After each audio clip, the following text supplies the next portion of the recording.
Hemos llegado a nuestra porción de la lectura semanal del Zohar. Estamos leyendo el Zohar y hoy hemos llegado a la parte 10b de la lectura del Zohar, hablando de los arrieros. Así que oramos.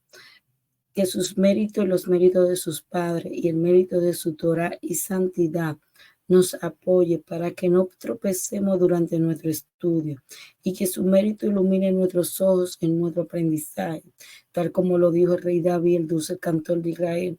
Abre mis ojos para que pueda ver las maravillas de tu Torah, porque de su boca Dios da sabiduría y comprensión. Que la palabra de mi boca y los pensamientos de mi corazón encuentren favor ante ti, mi Dios y mi fortaleza y mi Redentor. Amén. Así que leemos hoy la segunda porción que nos quedó pendiente acerca de el arriero. Hicimos una primera parte, la parte número A, 10A, y ahora vamos a hacer la parte 10B para darle continuidad a donde nos quedamos. Entonces estábamos bajo el tema del arriero. Todavía no hemos entrado a las porciones de la paracha, sino que estamos en todo lo que aconteció en la lectura del Zohar, ya que mucho nada más leemos las porciones del Zohar de la paracha. Nosotros lo estamos leyendo a un nivel completo, todos sus manuales uno por uno, y apenas estamos dando inicio. Así que bajo el tema del arriero, la porción 10p, para ir un poquito más hacia atrás, nos quedamos donde se hablaba acerca de Moab, acerca de nuestros padres en el cielo, de los templos, de que habían dos templos, de que como era arriba, era abajo. Y la conversación sigue diciendo, como lo expresa segunda de Samuel 23:20, bajó y mató un león. En los primeros días, cuando estas aguas del río desciendan, Israel estaba en un estado de perfección, porque presentaban sus ofrendas y sacrificios para expiar sus pecados y purificar sus almas. Entonces, desde arriba descendió la imagen de un león. Lo vieron en el altar mientras se agazapaba sobre su presa, consumiéndola como un hombre poderoso. Y todos los perros, esto es, los acusadores, se escondieron de él y no salieron a acusar. Aquí nos están dando una enseñanza acerca de las herramientas usadas para nosotros alcanzar ese nivel de perfección y esa cercanía con el Creador y cómo podemos purificar nuestra alma. Porque dice que cuando las aguas del río descendían, Israel estaba en su perfecto estado de perfección. Recuérdense que no solamente hablamos de Israel como nación, sino también hablamos de esta conciencia de Israel. ¿Por qué? Porque aquí no habla como sus ofrendas y sacrificios expiaban sus pecados y purificaba su alma. Es de aquí la importancia de que se reconstruya el templo para poder llevar las ofrendas aquí, como los sabios dejaron el Shaharín, en Mijalab, las tres plegarias durante el día para que puedan ser usadas como ofrenda. O sea, que las palabras de nuestras bocas sean usadas como ofrenda para el Creador. Y es de aquí donde vamos a encontrar que muchos sabios nos dicen que la sedacá nos libra de la muerte, y es por donde usted ve esta controversia acerca de las ofrendas, porque por la energía que esto emana, por lo que esto muestra, por lo que esto ejecuta, lo que nosotros provocamos cuando lo hacemos. ¿Por qué? Porque cuando nosotros damos nuestras ofrendas, cuando damos nuestra sedacá, no me refiero nada más a dinero, ¿entienden? Sino hasta nuestro servicio en ciertas áreas son tan importantes. ¿Por qué? Porque estas nos purifican el alma, y al purificar el alma nos quita los cortocircuitos que pueden haber, que nos separan del Creador.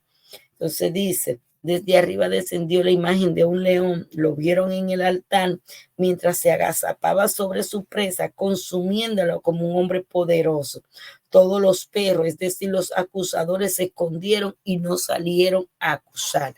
Es decir, que cuando nosotros espiamos con nuestras ofrendas y nuestros sacrificios, damos estas ofrendas de expiación, estamos expiando y purificando nuestra alma, entonces nuestros acusadores se van a esconder y no van a salir más. ¿Por qué? Porque los cortocircuitos que nos separaban del Creador ya no están, sino que hemos tenido esa conexión y nos hemos acercado a Hashem. Continúa diciendo, los pecados le hicieron bajar a los niveles inferiores y matar al león. ¿Por qué el león se negó a entregar su presa como antes? Esto es como si lo matase. Por lo tanto, sin duda, mató al león en medio de un pozo. Segunda de Samuel 23:20, frente a los ojos del otro lado malvado, porque el otro lado vio esto, se armó de coraje y vio un perro a comer las ofrendas encima del altar. Envió a un perro a comer las ofrendas encima del altar.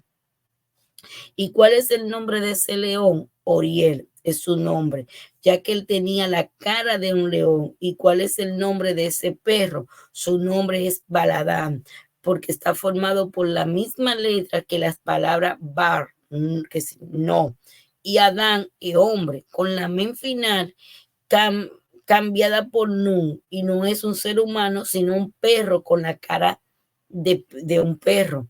Es decir, cómo podemos también aquí en esta otra porción ver todo lo que aconteció y lo que nos expresa en segunda de Samuel 23:20, que estamos en este caso, algo a tomar muy en cuenta.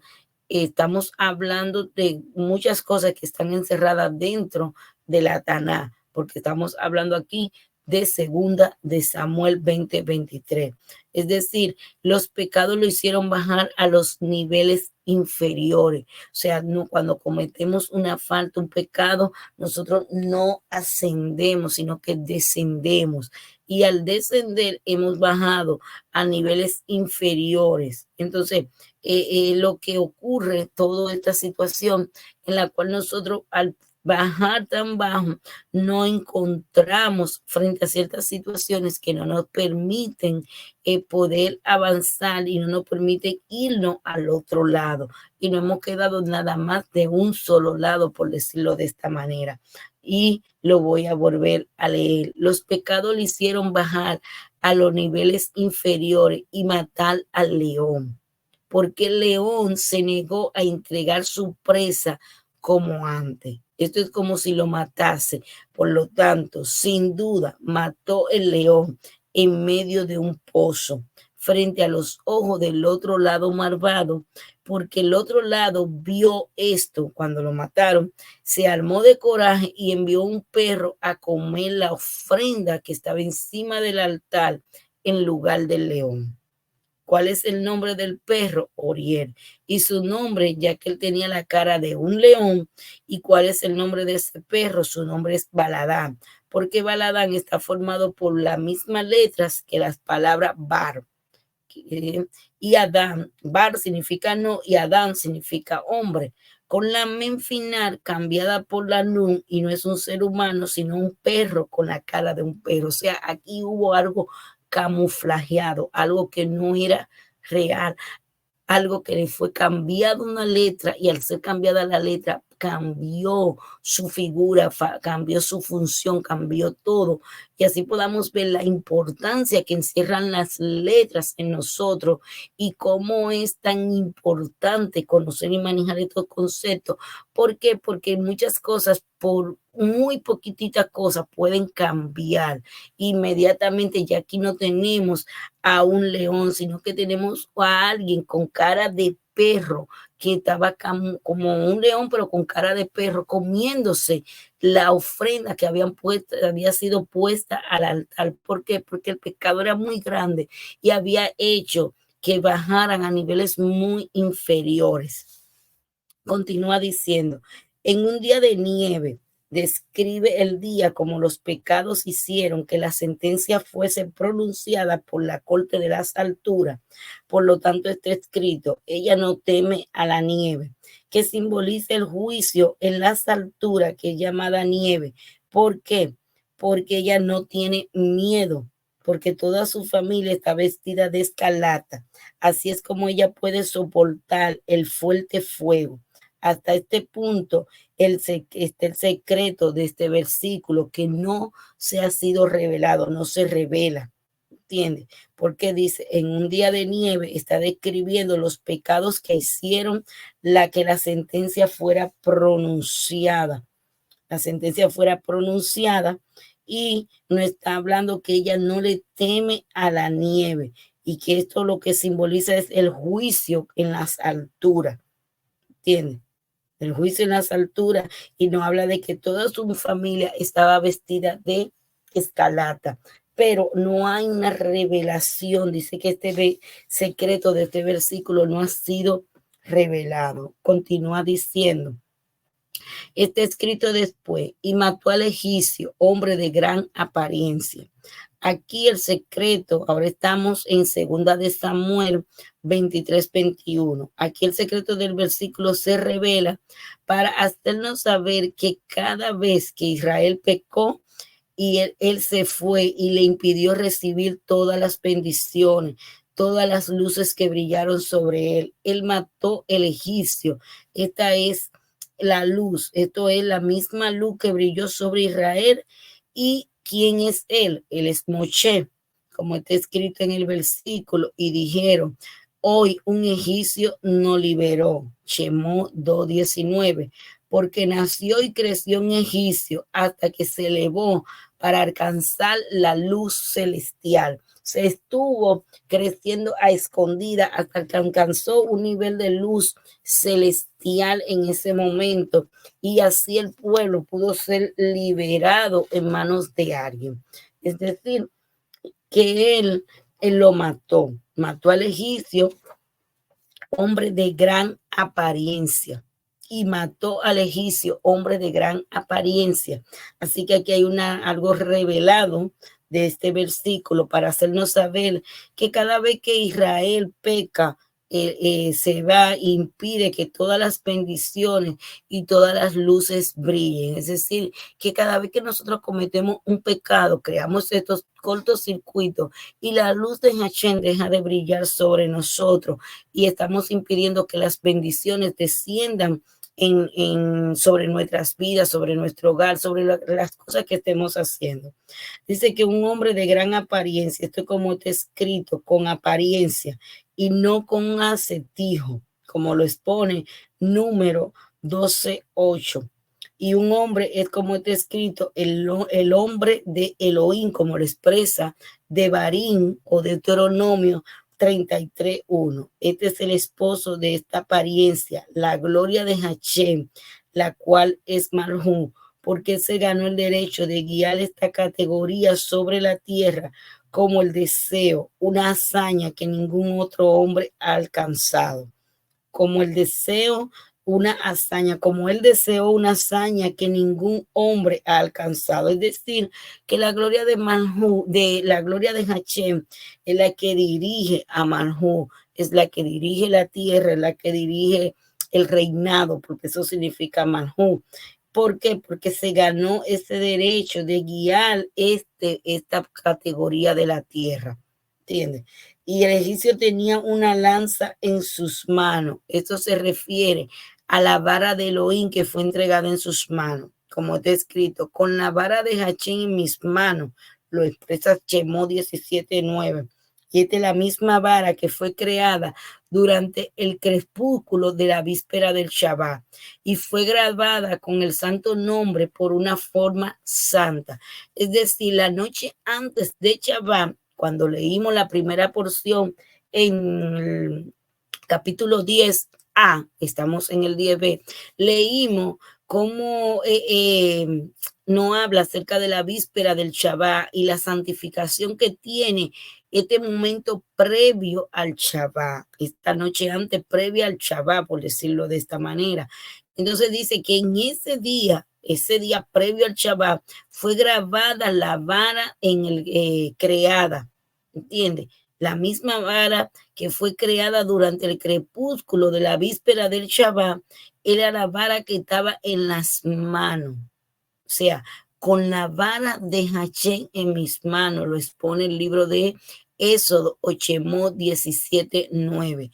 Con esta misma vara fue creada durante el crepúsculo de la víspera de Shabbat y fue grabada con el santo nombre por una forma santa.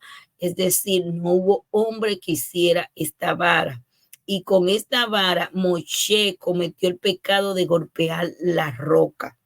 O sea, aquí vemos la simbología y la importancia de la vara de Moshe. Cuando nos habla que no fue la vara de Moshe la que se tiró al piso, sino era la vara de Aarón que se tiraba al piso cada vez que se presentaban al egipcio. ¿Por qué? Porque era algo tan especial que estaba en la mano de Moshe. En la mano de Moshe estaba la misma vara de Hachén. Y la vara de Hachén, por eso Hachén se molestó tanto cuando él golpeó la roca. ¿Por qué? Porque lo hizo con algo que no estaba destinado para eso, algo que elevaba su santidad, algo que fue creado antes de crear la noche del Shabbat. Estamos hablando de los días de la creación. Y golpeó la roca con su vara 2 veces, como expresa número 20:11. El Santísimo bendito sea, le dijo a Moshe, yo no te he dado mi vara para este propósito. Por tu vida, de ahora en adelante, ya no estará más en tus manos. O sea, ese día ya Moshe no tenía la vara en sus manos. ¿Por qué? Porque no fue entregada para ese propósito. Y el Creador se lo está haciendo saber a Moisés. Inmediatamente bajó a él con un palo. Segunda de Samuel 23:21, queriendo decir juicio severo, y le quitó la lanza al egipcio. De ese momento en adelante perdió la vara, que es la lanza, y nunca más la pudo recuperar. Y lo mató con su propia lanza. Quiere decir que a causa del pecado de golpear la roca con la vara, murió y no entró en la tierra santa, haciendo así que esta luz fuese retenida de Israel. A causa de que Moisés golpeó la roca con la vara que no había sido entregada para este propósito, era algo demasiado caro, demasiado santo, y por eso vemos que en una de las parashot se habla de que en la salsa al diente, cuando Moisés se presenta, ¿entiende? Y hace también un recuento acerca de que Yitro sabía el poder que Moisés tenía en las manos, porque había sido el único que había podido desenterrar o sacar de donde estaba incrustada esa vara. Y se decía que el hombre que la sacara era el escogido por Hashem. O sea, la vara le había sido entregada a Moshe para cosas específicas, no para golpear la roca. Y esto lo llevó a perder al entrar a la tierra prometida, y encontramos este paralelismo en segunda de Samuel 23:21, cuando nos habla de bajó a él con un palo. Entonces, ¿por qué? Porque la lanza le había sido quitada a Moisés y le había sido por causa de que golpeó la roca, y esta luz que emanaba fue retenida y no ha sido presentada para el pueblo de Israel, fue retenida en ese momento. Era el más renombrado de los 30, se refiere a los 30 años celestiales que él tomó de arriba y trajo hasta abajo. Y de ello él tomó y se hizo más cercano, pero no alcanzaba a los 3 primeros. Se le acercaron y se le ofrecieron con un corazón gentil, pero él no se le acercó. O sea, estamos hablando de años celestiales que fueron tomados de la parte de arriba y habían sido entonces quitados en ese momento, que fueron, vamos a decir, muy poco. Continuamos diciendo en esta porción, seguimos leyendo.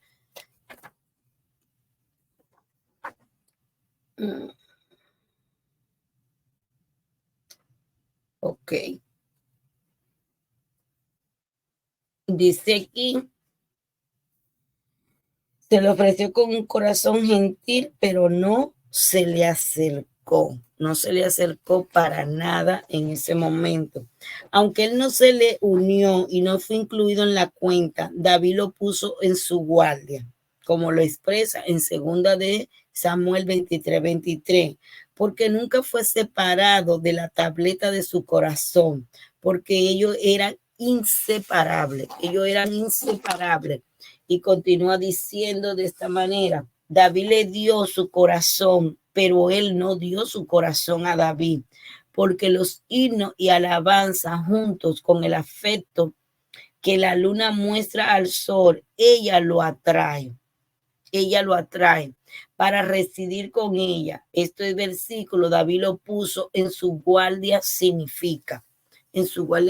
Aquí estamos mirando la importancia, por decirlo así, de cómo ellos deberían de unirse. ¿Por qué? Porque al final no estaban separados, ¿entiendes? Porque nunca fue separado de la tableta de su corazón, es decir, de su corazón nunca fue separada la Torá, nunca fue separado sus escritos, eran inseparables. David le dio su corazón. Nos continúa diciendo en otra genealogía, alegoría, por decirlo de esta manera, porque los himnos alaban junto con el aspecto que la luna muestra al sol. Ellos lo atraen. Si ustedes se dan cuenta, llega un momento en el cual la luna necesita del sol para nutrirse, y es por eso que vemos todos estos cambios de luna nueva, luna llena y así.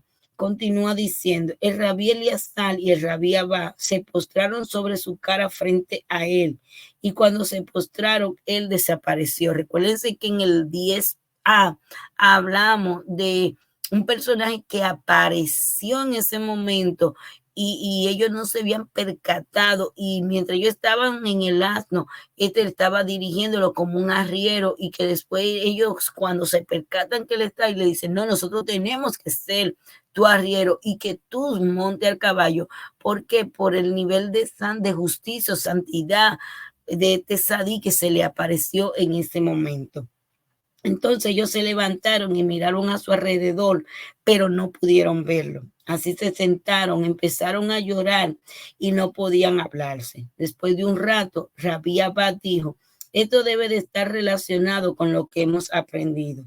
Cuando la gente recta va de viaje y se relaciona, va de viaje y se ocupa en el estudio de la Torah, son visitados por almas justas de ese otro, ¿entiendes? De ese otro mundo. Nos están diciendo aquí que cuando una persona va de viaje, pero en medio de su viaje, que fue lo que había ocurrido con estos dos rabinos, el rabí Eleazar y el rabí Abba, que iban a un lugar, habían tenido que viajar, pero mientras el camino iba placentero, ellos mismos dijeron: vamos a ir dialogando y hablando de la Torah. Al estar hablando de la Torah y estudiando la Torah, mientras iban en su trayecto, los visitaron almas justas, almas rectas. Entonces ya esto estaba relacionado con lo que ellos estaban haciendo. Y dice: cuando la gente recta va de viaje y se ocupa en el estudio de la Torah, son visitados por almas justas de ese otro mundo, quienes les revelan explicaciones nuevas de la Torah. Esta seguramente deben de ser la razón por la que el rabí Imunasabá vino a nosotros de este mundo, a revelar nuestras enseñanzas. Y antes de que fuéramos capaces de reconocer quién era, se fue y desapareció. Se levantaron y trataron de arrear sus asnos, pero los asnos no se movieron. Otra vez fueron tratados de arrearlo, pero siguieron sin moverse. El miedo los paralizó y dejaron a los asnos en su lugar, y aún ahora este lugar es llamado el lugar de los asnos. Es decir, que fue alguien que se le apareció, un justo, fue aparecido a ellos en ese momento, y fue alguien de una magnitud divina. Aquí tendríamos que entrar a muchísimos temas para hablar cómo tienen estas personas tenían este encuentro con personas que ya no estaban en la tierra y así sucesivamente. Pero vemos cómo cuando tú te ocupas de la Torah, aún en tus viajes, en tus cosas, cómo se te ha enviado sadí, personas justas o alma de justo para que te ayuden a entender secretos que hay en ella, para que te ayuden en tu camino, ¿entiendes? Y aún como vemos, cómo los animales, los asnos, ya no pudieron moverse más, tal vez quedaron un poco impresionados con todo lo que estaba pasando y ellos tuvieron que dejarlo ahí y cómo eso marcó ese lugar y cómo es llamado el lugar de los asnos. El rabí Eleazar dijo, oh, qué grande es tu bondad que dispersa a quienes te temen, como lo expresa el Tejilín o el Salmo 31:20. Oh, qué grande es tu bondad que dispersa a quienes te temen. Qué grande la abundancia celestial que el Santísimo bendito sea le otorga a los seres humanos, aquellos hombres que son temerosos de pecados divinos y justos, que estudian la Torah. Cuando lleguen al mundo por venir, no solo está escrito tu bondad, sino además qué grande es tu bondad y quién es Él. Esto se refiere al recuerdo de tu bondad, como lo expresa el Salmo o Tejilín 145:7, que nos dice que grande es la bondad, que grande es tu bondad, que es el placer de la vida atraído a este mundo, al mundo por venir, atraído del mundo por venir, esa bondad es atraída abajo a la vida de los mundos. O sea que desde arriba la bondad es atraída por nosotros que estamos aquí en este mundo o por este mundo. Esto es llamado el recuerdo de tu bondad, que ciertamente es la gran bondad para con la casa de Israel. Para con la casa de Israel, esta es la gran bondad. Continúa diciendo, más aún, qué grande es tu bondad, como vuelve y lo expresa el Tejilín o Salmo 31:20. Debe ser explicado, expresan ellos mucho más. En esta palabra está grabado el secreto de la sabiduría. Es el lugar donde todos los secretos están incluidos, porque la palabra ma significa de acuerdo a lo que hemos aprendido. ¿Por qué la palabra ma significa de acuerdo a lo que hemos aprendido? Grande se refiere a un árbol grandioso y fuerte, que será el pin, porque hay otro árbol, el cual es más pequeño y se refiere a Marjú. Entonces, Seyalpín es mencionado como grandioso y se levanta al más alto de los cielos. Cuando hemos hablado del Seyalpín, hemos hablado de las Sefirot intermedias, que donde no están las Sefirot Hodman, Bina y Keter, porque esas están en el nivel superior, sino de las que están en el medio, y hablamos de Marru, que están en el inferior, y vemos aquí cómo no hablan de esta, vamos a decirlo, unificación, porque Seyalpín es un árbol el cual es más pequeño, refiriéndose a Marjú, y como Seyalpín es mencionado como el más grandioso que se levanta al más alto de los cielos. O sea, estamos mirando algo que está abajo, que es Marjú, y algo que está sobre él, que es Seyalpín. Entonces, esto es lo que se habla, cuán grandiosa es tu bondad. ¿Por qué? Porque todo es recibido en este mundo de Seyalpín, de los mundos superiores, para exponérselo y dárselo a Marjú. Continúa diciendo, tu bondad es la luz que fue creada en el primer día del acto de la creación. Tú has atesorado para bien a quienes te temen. Esto es, Él la escondió para lo justo en el mundo por venir, el cual tú has realizado, como lo expresa el Tejilín 31:20. Alude al jardín del Edén superior, como está escrito en el lugar Hashem, que has hecho para habitar en él. Esto es lo que las palabras que has realizado para aquellos que confían en ti. Es decir, para aquellos hay una luz de bondad, tu bondad. Esa luz de la bondad de él ha sido guardada o atesorada para quienes les temen, para quienes tienen temor a Hashem, que son llamados justos. Para los justos ha sido escondida la luz de la bondad, esa luz con la cual fue creada el primer día de la creación. Ante la vista de los hijos de los hombres, este es el jardín del Edén inferior, donde todos los justos se sitúan en el espíritu, que viste una preciada vestimenta de la misma manera y forman en que ellos aparecieron en este mundo. Continúa diciendo la frase: ante la vista de los hijos de los hombres significa que la misma forma en que los seres humanos que viven en este mundo, o sea, la misma forma en que los seres humanos que viven en este mundo, y estos se sitúan y ahí, y entonces se eleva en el aire, ascendiendo a la academia celestial de celestial en el jardín del Edén superior, jardín del Edén superior. Flotan alrededor allá y se bañan en el rocío de los ríos del bálsamo puro. Luego desciende y moran abajo en el jardín del Edén inferior. Continuamos aquí mirando, como cuando empezamos la lectura de los arrieros, cómo vamos a encontrar, ¿verdad? Un mundo superior y un mundo inferior. Vamos a encontrar un jardín superior y un jardín inferior que se da cita en ese momento. O sea que es muy importante ver y entender y conocer todas estas cosas.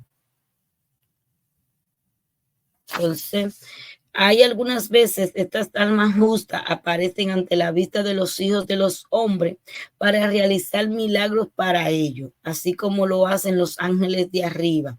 Y esto es exactamente como la luz de la brillante luz celestial que acabamos de ver.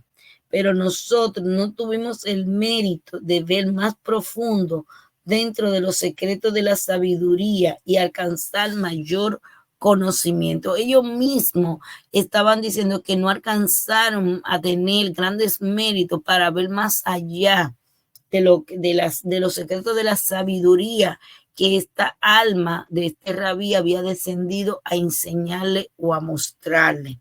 ¿Por qué? Porque tal vez no se dieron cuenta rápidamente de quién estaba en medio de ellos.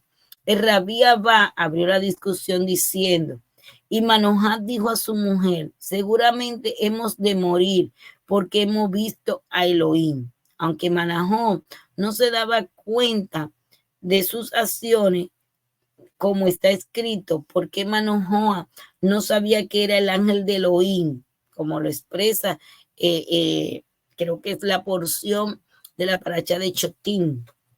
Y aún dijo, así como está escrito, porque el hombre no me verá y quedará vivo, como lo expresa Shemot 33:20. Seguramente le hemos visto y por consiguiente seguramente moriremos.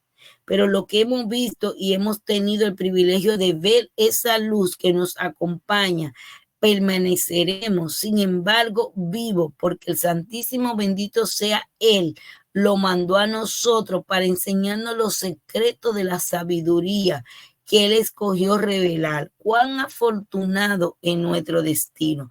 O sea, ellos estaban diciendo, nosotros no vamos a morir, nosotros estamos estudiando Torah y vinieron a traernos una enseñanza. Es lo que muchos hablan de los guías espirituales que nosotros podemos tener para mostrarnos o enseñarnos ciertas cosas cuando nos estamos ocupando del estudio de la Torah.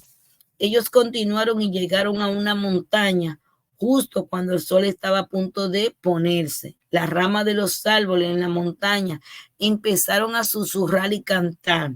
Mientras seguían caminando, oyeron una voz fuerte exclamando: hijos sagrados de Elohim, ustedes que están esparcidos entre los que viven en este mundo, aquellas luces brillantes que son los eruditos de la Yeshiva, reúnanse y vengan a sus lugares para que puedan disfrutar con su maestro en el estudio de la Torah. Ellos se asustaron y permanecieron parados en sus lugares. Luego se sentaron. Mientras tanto, una voz se acercó como antes y dijo: oh roca poderosa, martillos exaltados.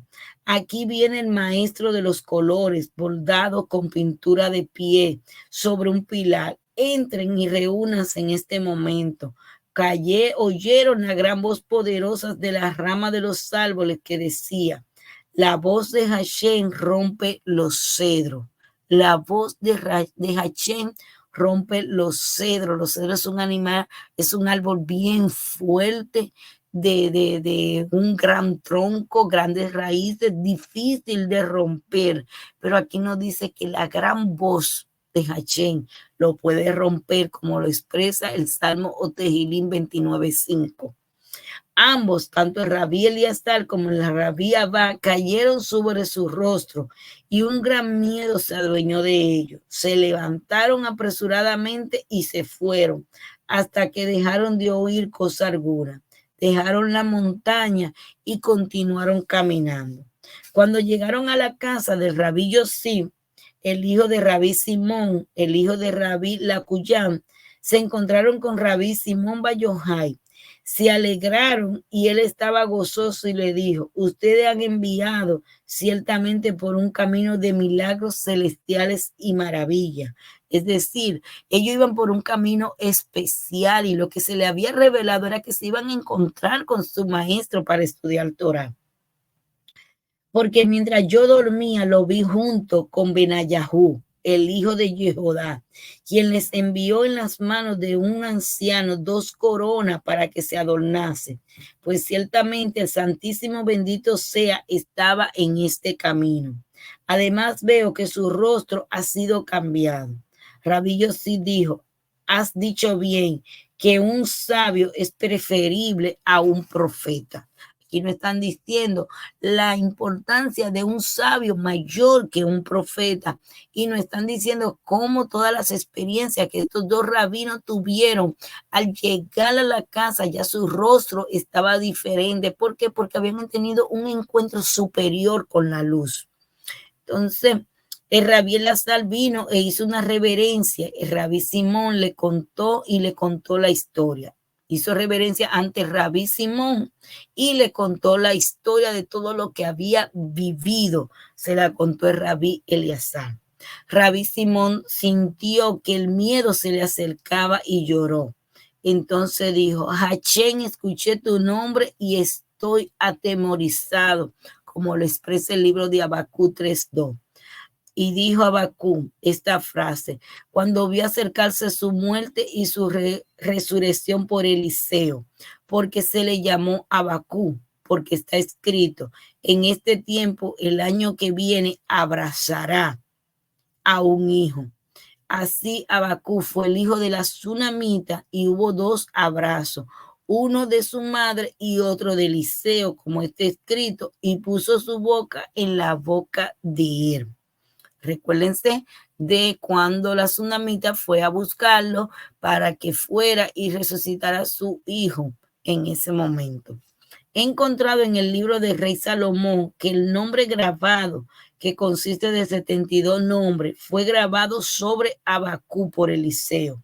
Y cada palabra consiste de 3 letras, porque las letras del alfabeto que su padre grabó sobre él desde el principio volaron cuando él murió. Y ahora, cuando Eliseo lo abraza, grabó sobre él todas estas letras de los 72 nombres. Por consiguiente, la letra grabada de los 72 nombres, que tiene cada uno 3 letras, compone un total de 216 letras. Aquí abrimos un paréntesis. Las personas tienen grabado en su cuerpo las letras del alefato.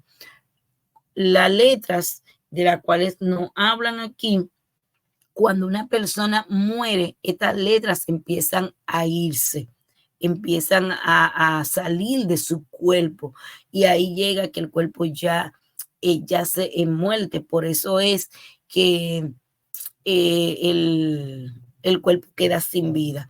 Esto también ocurre cuando nosotros recibimos en nuestro cuerpo alguna impureza, o recibimos en nuestro cuerpo algún golpe, alguna situación a través de un trauma, de un accidente, estas letras pueden quedar partidas, bloqueadas, y hasta que no son recuperadas, el cuerpo no vuelve a la recuperación total. Pero cuando una persona muere, las letras salen de su cuerpo. ¿Qué ocurrió? Que las letras que su padre de Abacú había puesto habían salido. Entonces, cuando llega Eliseo, que se acuesta boca con boca y le da respiración y todo eso, le está introduciendo, le está plasmando, le está poniendo a través de teatro las 72 letras, ¿entiendes? Los 72 letras que son grabadas y que cada una, o 72 nombres, si lo hablamos de los 70, las 72 vestimentas del creador, los 72 nombres o códigos. Entonces, estos tienen que ver cada uno con 3 letras que componen un total de 216 letras. Cuando usted busque, usted se va a dar cuenta que cada código tiene 3 letras encerradas. Cada código, cada el nombre de estos 72 están compuestos cada uno por 3 letras.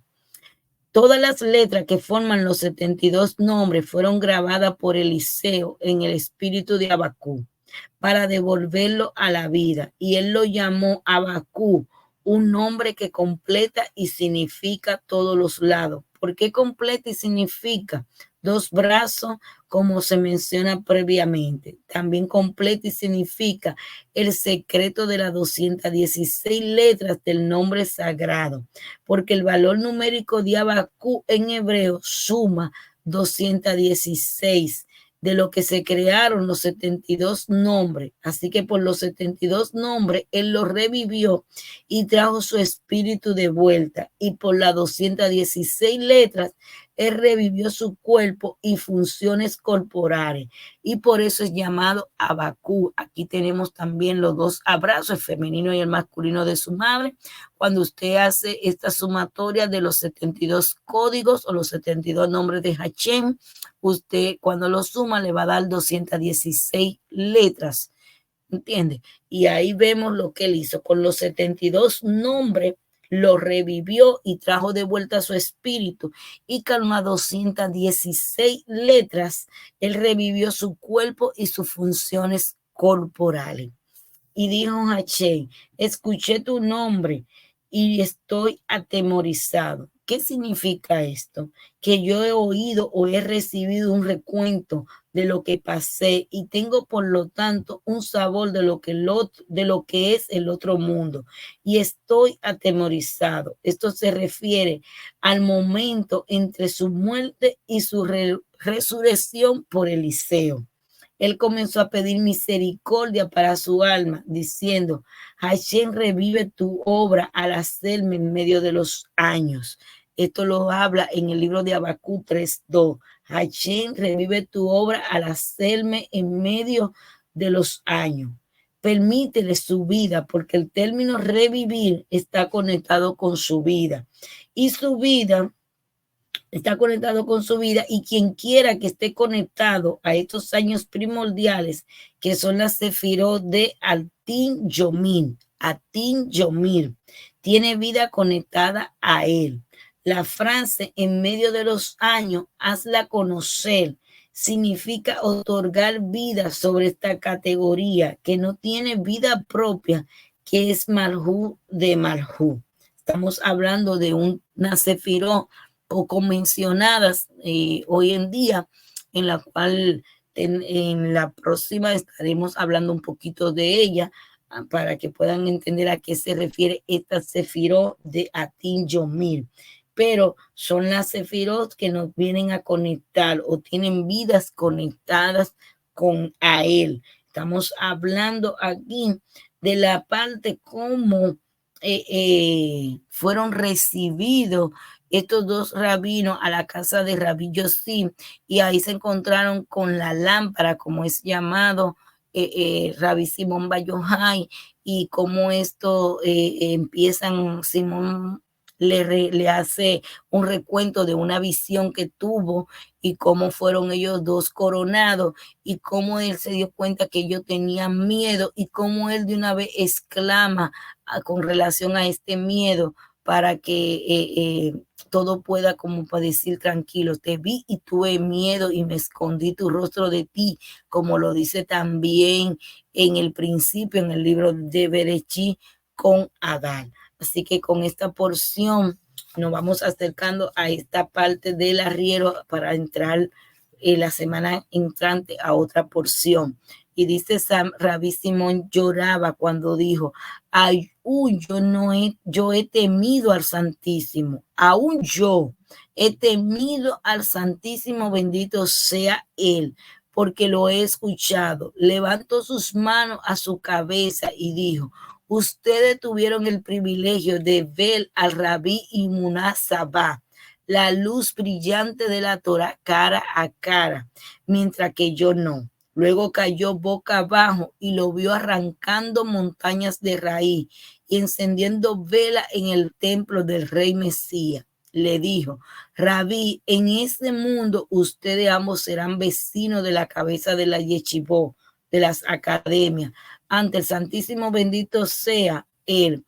De en ese día en adelante, él llamó a Rabí Eliasal, su hijo, y a Rabí Abal, Peniel, él, como está escrito, porque he visto a Elohim cara a cara, como lo expresa el libro de Berechí o Génesis 32, 31. Inmediatamente Rabí Simón lloraba porque él no había tenido esa oportunidad, y cómo entonces se le ha revelado que él va a estar, vamos a decir, cara a cara frente a él, y cómo le expresa el privilegio que estos dos alumnos de él, estos dos rabí, tuvieron al ver a esta eminencia brillante de la Torá, que ya no estaba en este mundo, como lo era el Rabí Imuná Sabá. O sea, la luz brillante de la Torá, ustedes la pudieron ver cara a cara, ¿entiendes? Y le dijo, están ahí, pero a él le fue recompensado diciéndole, Rabí, en este mundo ustedes ambos serán vecinos en las yeshivot, en las academias que están en los mundos celestiales. Entonces, de ahí en adelante, el nombre de estos dos personajes le fue cambiado. Es decir, el Rabí Eliasal y el Rabí Abba le fue llamado de ahí en adelante Peniel, porque he visto a Elohim cara a cara. Así que con esto nos despedimos. Esperamos que haya sido de bendición para usted y que usted pueda recibir más contenido cada semana y que sea de bendición y le pueda plasmar las intenciones correctas a cada uno. Así que yo lo bendigo y con esto me despido de ustedes. Shalom.